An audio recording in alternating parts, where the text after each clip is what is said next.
오늘은 사랑과 용서라는 제목으로 함께 말씀을 나누겠습니다. 오늘 말씀은 이렇게 연결하면 어떨까요? 온 마음 다해 사랑합니다. 온 마음 다해 주 알기 원하네. 내 모든 삶 당신 것이니 주만 섬기리. 온 마음 다해 온 마음 다해 사랑합니다. 바로 이런 고백이 저와 여러분의 고백이 되시기를 바랍니다. 정말 주님을 사랑하십니까?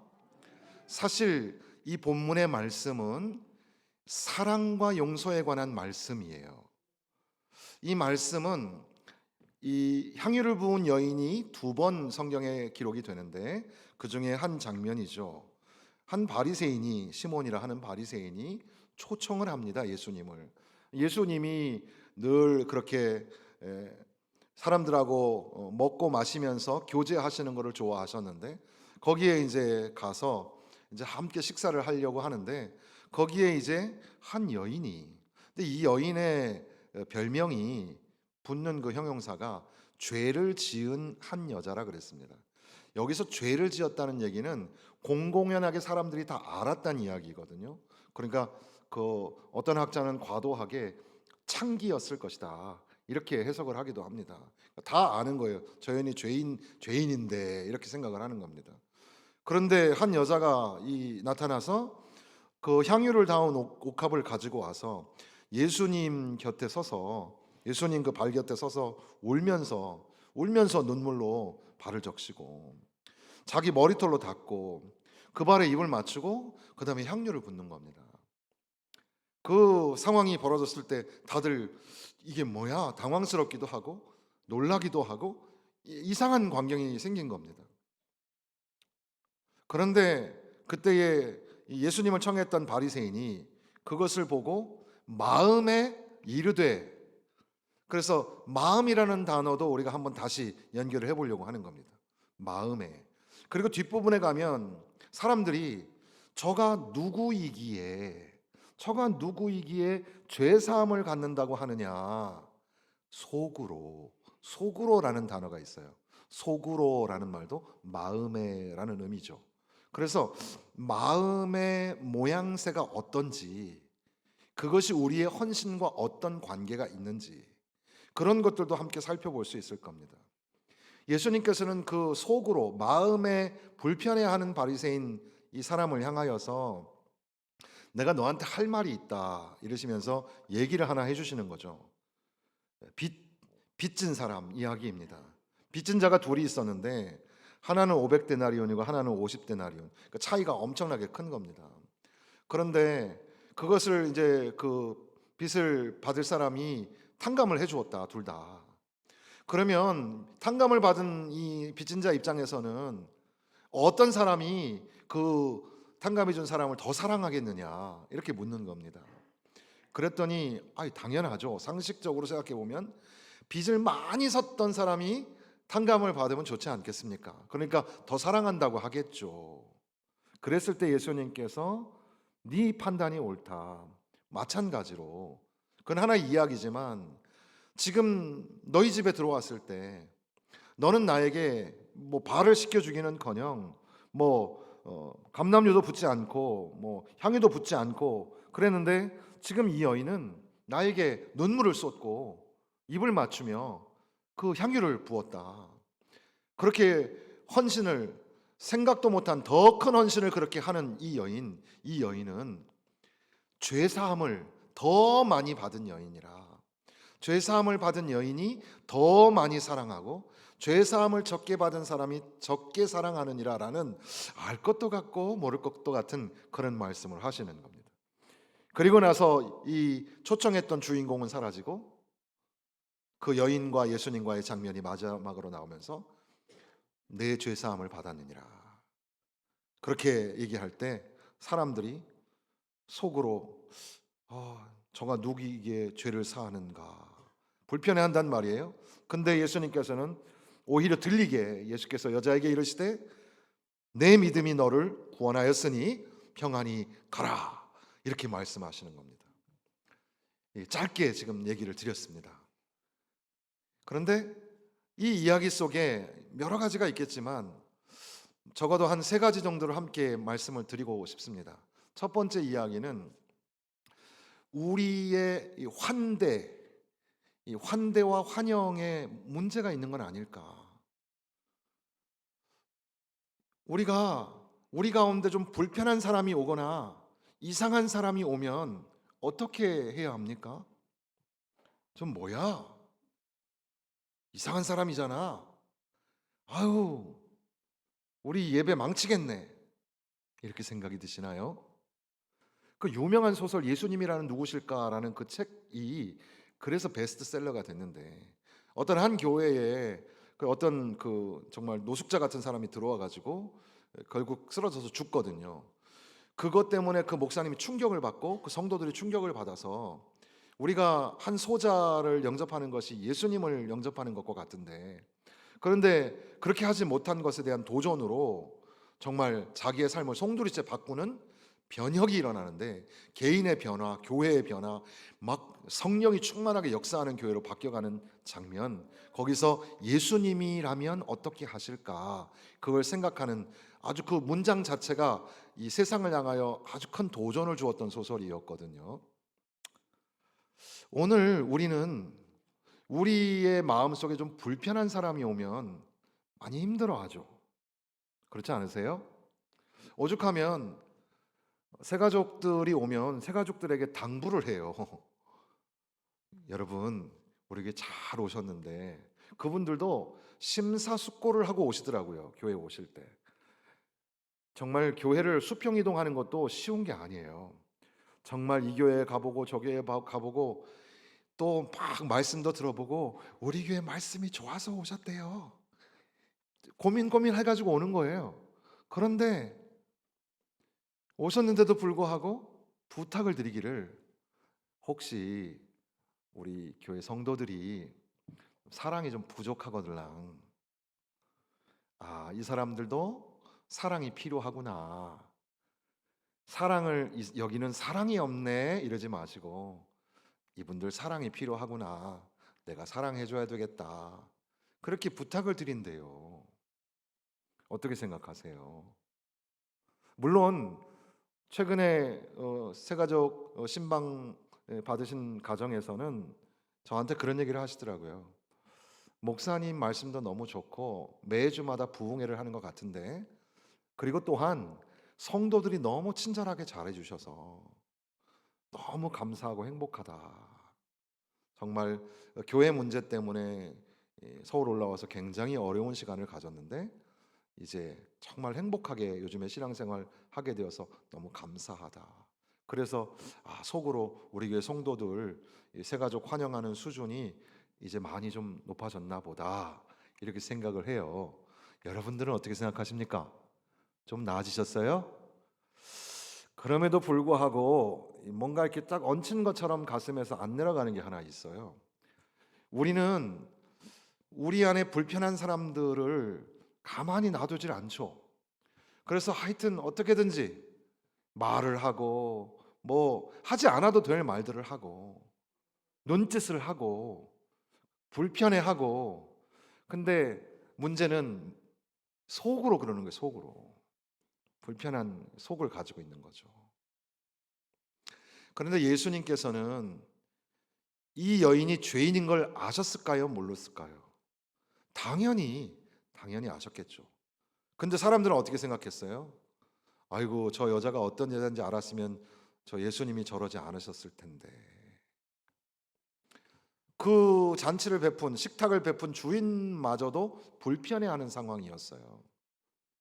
여러분도 어떻게 보면 교회의 주인은 하나님이시지만 우리 교회에 여러분들이 호스트이실 때가 있잖아요. 그럴 때에 우리 안에 뭔가 불편한 사람이 오면 어떻게 하셔야 됩니까? 잘 오셨어요. 뭐 필요한 건 없어요? 어디 아프진 않아요? 다리 아픈 사람, 쩔뚝쩔뚝 못 걷는 분 계시면 어떻게 해야 됩니까? 먼저 타세요. 어서 오십시오. 잘 오셨습니다. 먼저 타세요. 여기 앉으세요. 자, 우리 다 같이 한번 해보겠습니다. 잘 오셨습니다. 먼저 타세요. 여기 앉으세요. 사랑합니다.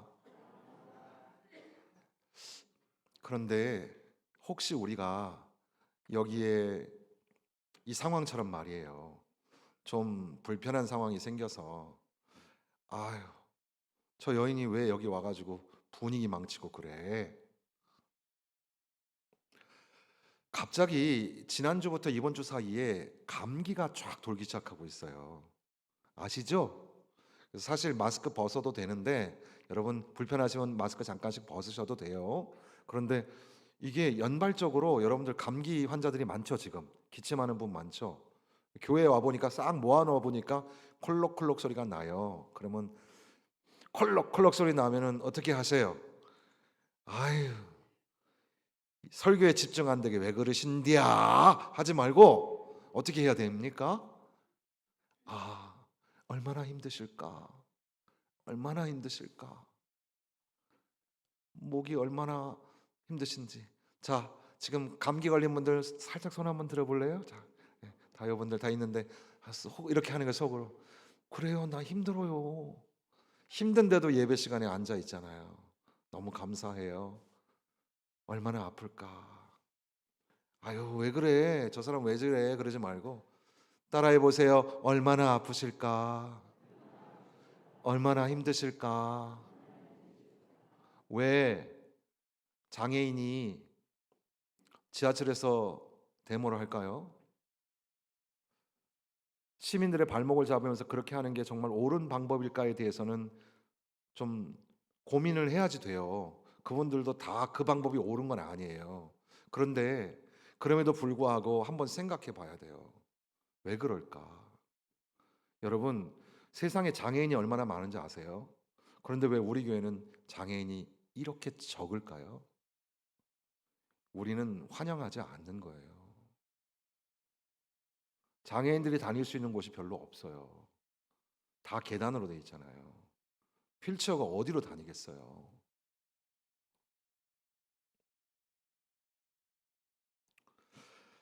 그거는 여기 본문의 중심 맥락은 아니기 때문에 지금 요 정도만 해도 우리가 이해가 되시죠? 항상 이 환대라는 주제, 환영이라는 주제는 특히 이 현대 사회 속에서는 아주 중요한, 교회가 정말 진지하게 고민해야 될, 교회가 교회다워져야 할 중요한 이슈 또는 화두인 것을 잊지 마시기를 부탁을 드립니다. 이제 조금 더 깊이 들어가서 사랑과 용서 이야기를 하려고 합니다.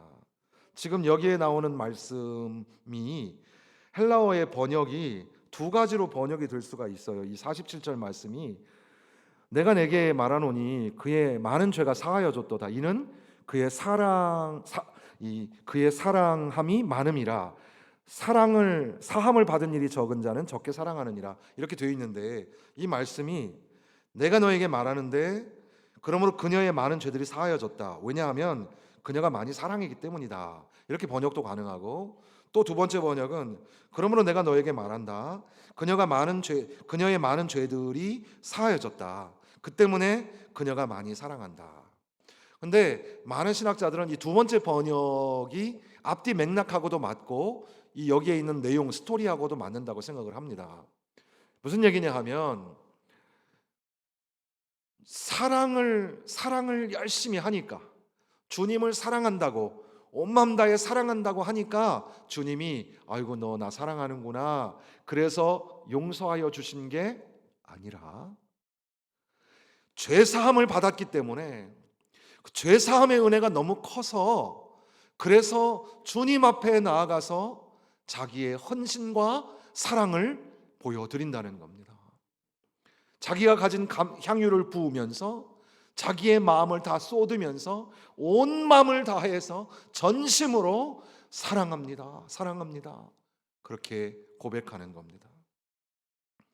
이게 왜 중요하냐면 오늘 우리가 신자로 또 교회의 직분자로 또는 봉사자로 살아갈 때 여러분 우리가 열심히 하면 하나님이 우리를 용서해 주시거나 우리에게 은혜를 주시는 게 아니에요.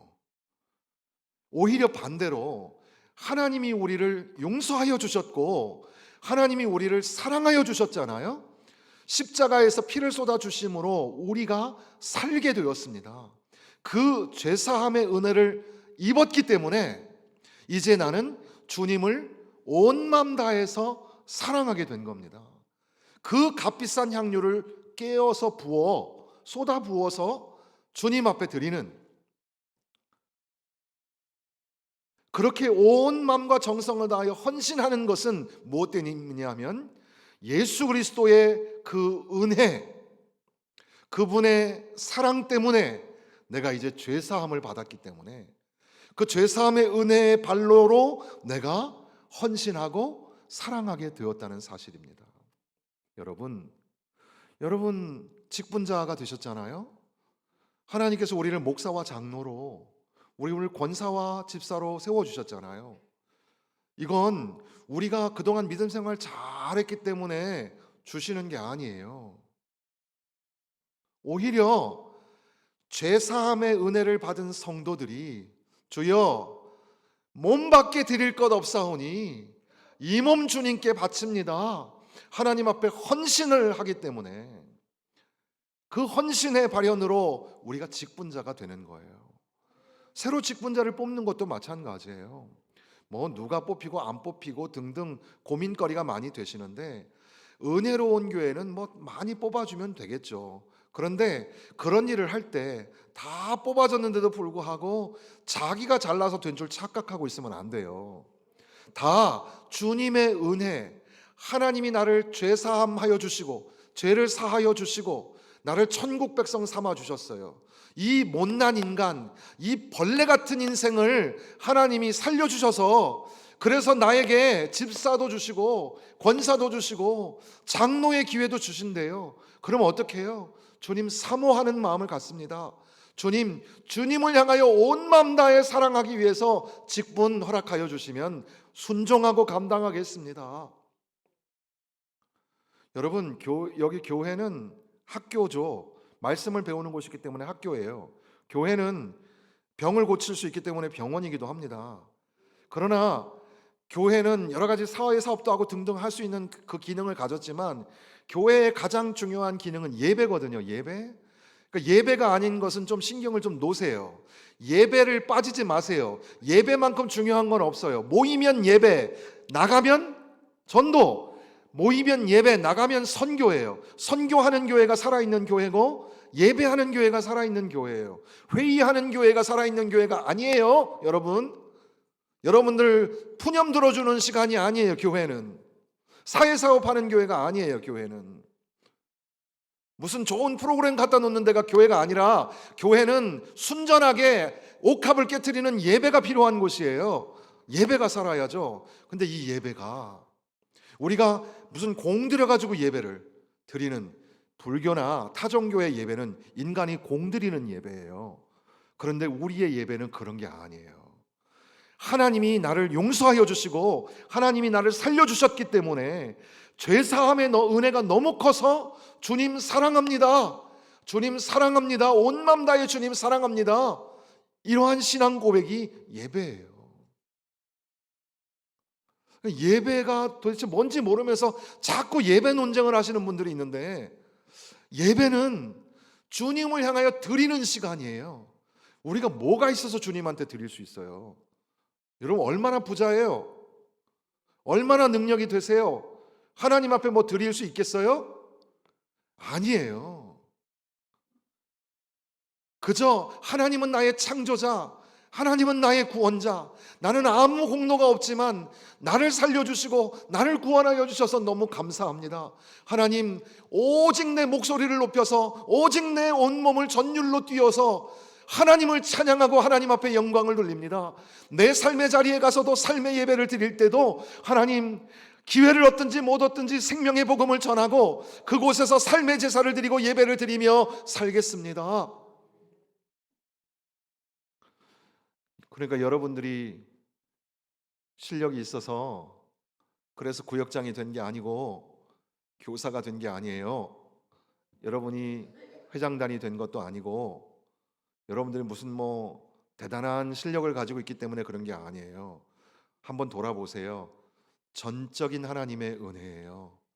하나님의 은혜 아니면 올 수도 없고 설 수도 없어요. 교회 문이 열려 있는 것 같잖아요. 왜 사람들이 못 들어올까요? 아무나 올 수 있는 게 아니에요.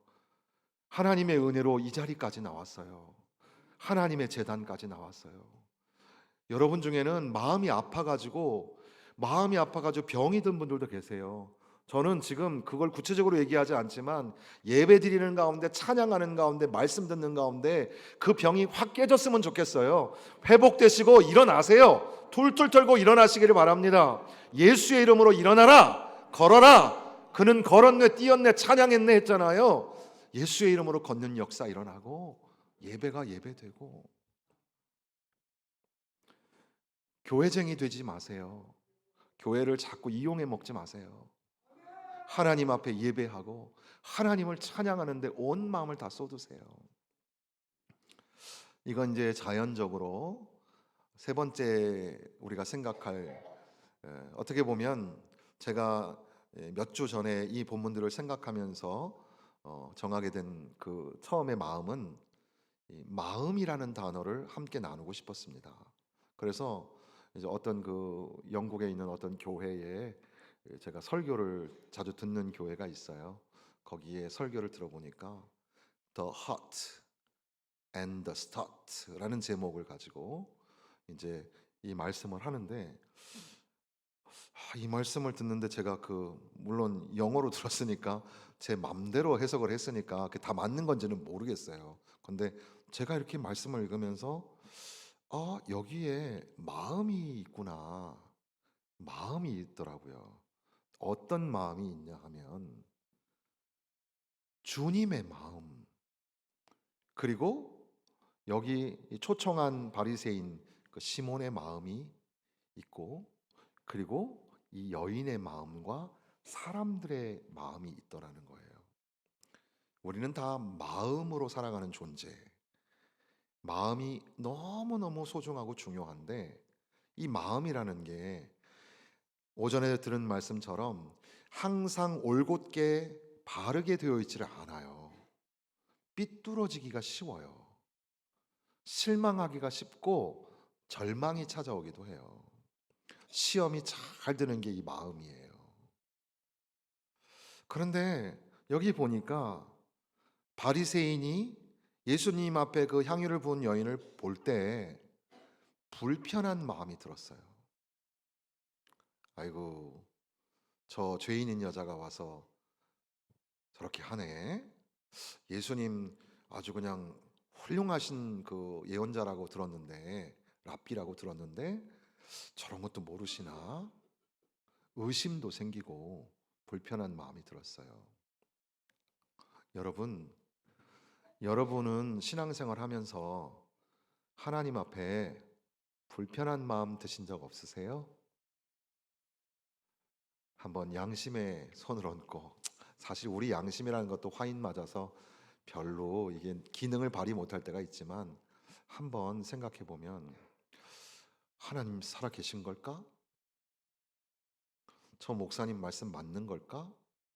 그런 의심해 보셨어요? 우리는 마음이 불편해서 못 견뎌 하는 사람이에요. 다 존재들이. 여기 바리새인이, 아이고 저 바리새인 우리가 손가락할 게 아니에요. 바로 저와 여러분의 모습을 그려놓은 거예요. 그런데 그 마음의 불편함을 보고 계시는 예수님의 마음은 안타까우셨어요. 안타깝게 여기는 마음, 긍휼의 마음이죠. 그 예수님께서는 빌립보서에 보면 우리가 예수의 마음을 품자 이런 말이 나오죠. 예수님은 너무 안타깝고 너무 불쌍한 저 백성들을 살리시기 위하여 십자가에서 죽으시고 장사 지낸 바 되기까지 낮아지셨다고 기록합니다. 그래서 예수님의 마음은 긍휼의 마음이고 예수님의 마음은 겸손하심이었어요. 예수님은 이 사람을 보면서 안타까운 마음이 들었을 것 같아요. 행간의 여백을 통해서 우리가 생각해 보면, 왜냐하면 예수님이 곧 십자가에 달려서 돌아가실 거예요. 고통을 당하시고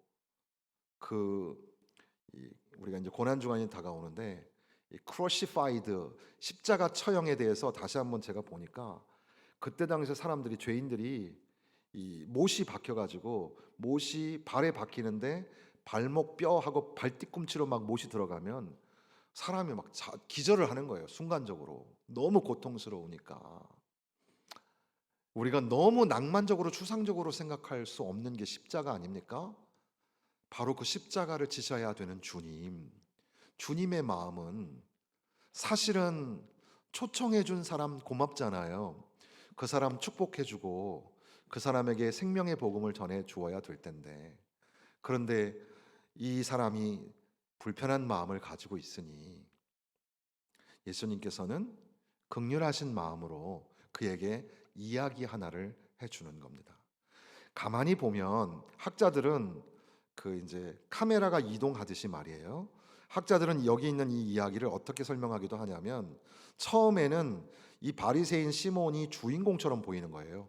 그에게 쫙 화면 카메라가 앵글이 계속 잡히는데, 서서히 이 여인이 주인공인 것처럼 마지막에 화면이 잡히게 된다는 겁니다. 그 화면의 이동. 여러분, 주님을 만난 그날에 내가 주님 만난 주인공이 돼야지. 나는 불편해하다가 주인공 자리 뺏기면 되겠습니까? 차라리 내가 볼 때는 참 저 죄인인 여자 말이에요. 저 여자하고 나하고 비교 상대가 되겠습니까? 그런데 주님의 시선은 나에게서 이제는 그 여인에게로 돌려지고, 그 여인이 주인공이 되니 진짜 멋지고 행복한 사람은 누구예요? 내가 아니라 바로 그 여인 아니겠습니까? 이 여인은 어떤 마음을 가졌을까요? 이 여인은 예수님의 이 설명으로 놓고 보면 큰 죄사함을 받은 사람이에요. 큰 죄사함을 받은 사람들은 눈물이 있답니다. 눈물은 감사의 결정체와도 같아요. 슬퍼서 힘들어서 울기도 하지만 사실은 눈물이라는 건 내가 너무너무 받은 은혜가 커서 우는 거예요. 우리는 눈물을 또 잃어버렸잖아요. 우는 거 한번 연습 한번 해볼까 이제? 울 줄도 잘 몰라요, 우리가. 큰일 났어요. 감사하고 감격해서 울어야 되는데 왜 옛날에는 전부여시 막 울었잖아요. 그냥 찬송 한 절만 딱 나가면 눈물바다가 됐는데 지금은 왜 이렇게 냉랭할까요? 저는 예배가 회복되지 않기 때문에 그렇다고 생각해요. 그러면 그럴수록 다 내려놓고 예배로 돌아와야 돼요.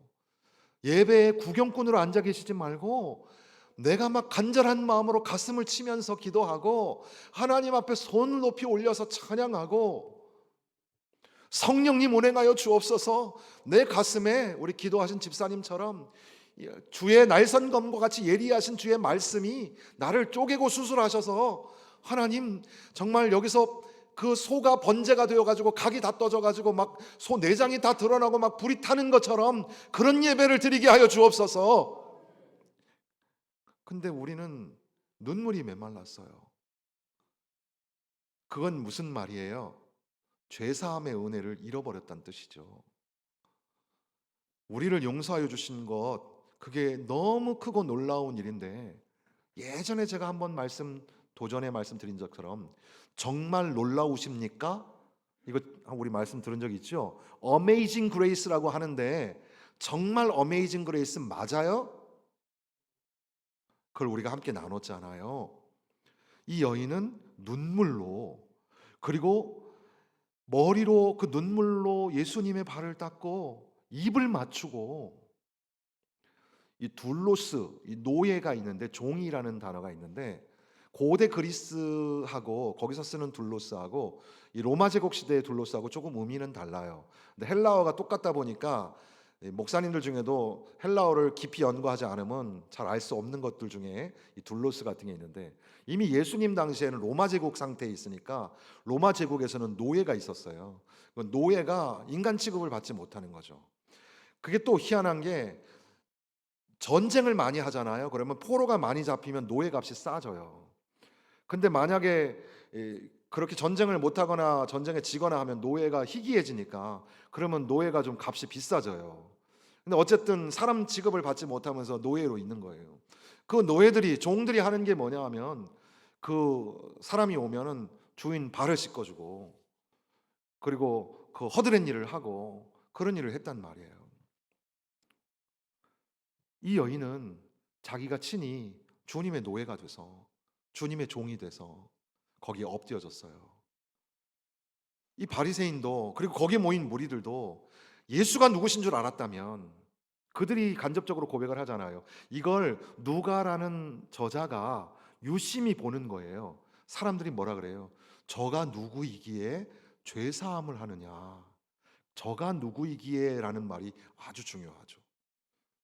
복음서의 저자인 누가는 그렇게 하는 거예요. 이 얘기를 듣는 사람들마다 바로 예수가 제사함의 권세를 가지신 전능하신 하나님이시잖아, 이걸 가르쳐 주시는 거거든요. 그런데 사람들이 그 앞에 울기는커녕, 그 앞에 엎드려져 주님 앞에 경배하기는커녕, 예수님께서 너는 내가 왔는데 발 씻을 물도 주지 않았고 이 여인처럼 하지 않지 않았느냐. 왜 그러냐 하면, 이 여인은 죄 사함을 더 많이 받았기 때문이다. 예수님의 마음은 그 여인을 향하여 어떤 마음이었을까요? 용서의 마음이었어요. 용서의 마음. 이 여인은 주님을 향하여 사랑의 마음을 가졌고, 예수님은 용서의 마음을 가지셨어요.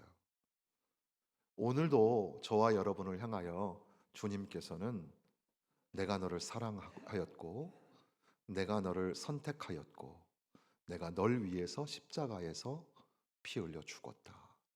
내 너를 위하여 피 흘려 죽었다. 그러니까 그 죄 사함의 은혜가 너무 커서, 주님, 주님 무슨 일이라도 나에게 맡겨주시면, 나는 사실 아무 재능이 없어요. 그런데도 주님 맡겨주시면 할게요. 순종하고 할게요. 왜? 내가 열심히 하면 복 받을까봐 그런 게 아니라, 주님 주신 은혜가 이미 너무 크니까 나도 주님한테 고백을 드리고 싶어요. 주님 사랑합니다. 정말 사랑합니다. 온 마음 다해서 주님을 사랑합니다. 그 고백을 드리고 싶어서 그가 주님 발 앞에 엎드려진 겁니다. 사람들의 마음은, 저분이 누구지? 저분이 누구길래? 그 마가복음에 보면 풍랑을 잠잠케 하실 때 예수님의 제자들이 혼이 난 다음에 자기들끼리 수군거리기를, 예수님이 누구시길래 바람과 바다가 잔잔하는고, 이렇게 질문하잖아요.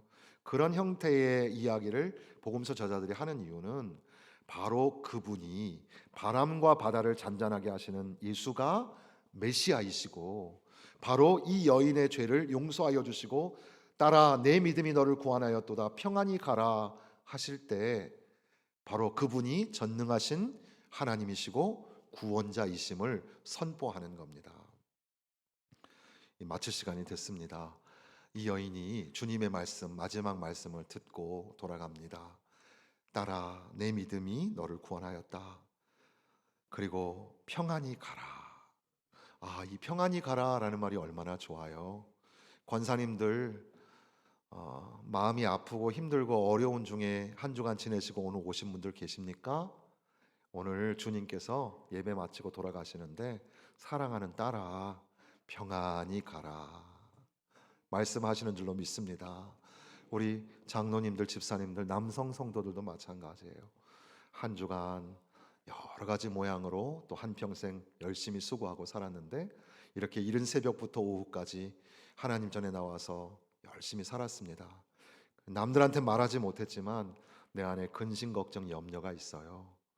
마음이 아프고 힘들어요. 그런데 주님께서 사랑하는 아들아, 내 믿음을 내가 보았다. 자, 이제 평안히 가라. 이렇게 이야기를 드리는 이유는 뭐냐면 보이지 않는 운명 중에 한 가지 마음을 더 보자는 거예요. 어떤 마음일까요? 그렇게 따라 평안히 가라 그랬을 때 이 여인의 마음이 어떤 마음이었을까요? 너무너무 행복하지 않았을까요? 저는 바라기를 여러분이 너무 행복한 마음으로 한 주간 사시기를 간절히 소망합니다. 그런데 이 여인보다 더 행복한 마음을 가지신 분이 계세요. 그분이 주님이세요. 주님이 이 여인을 보시는 눈빛을 한번 상상해 보세요. 딸아, 괜찮아. 너 다 용서함 받았어. 평안히 가라. 되게 고맙습니다. 그리고 갈 때 예수님께서 마음이 얼마나 좋으셨을까요? 예수님의 사역이 너무 무겁고 힘든 것이었음에도 불구하고 목회자는 예수님의 마음을 조금은 알겠는 게, 제가 여러분 행복할 때가 언제일 것 같으세요? 여러분들이 말씀의 은혜를 받고 눈물 콕콕 쏟고 그리고 용기 내서 청청걸음으로 돌아가실 때 그게 너무 행복해요. 주님의 마음이 그렇지 않았을까요? 그래서 놀랍게도 이 본문에는 그것이 드러나 있지 않은데도 불구하고 묵상하고 생각하는데 여기에 마음이 많이 있네, 그런 생각을 하게 된 겁니다. 여러분, 우리 마음, 이번 한 주간 마음을 꼭 지키면서 사시기를 바랍니다. 하나님이 우리 마음과 생각을 지켜주실 줄로 믿습니다. 사람들 말에 시험 들지 마세요. 병 들지 마세요. 오히려 더 그럴수록 믿음 굳게 세우고 마음 굳건하게 세우면서 예수님 붙잡고 주님이 주시는 평강, 평화, 샬롬을 누리면서 사시기를 주님의 이름으로 축원합니다.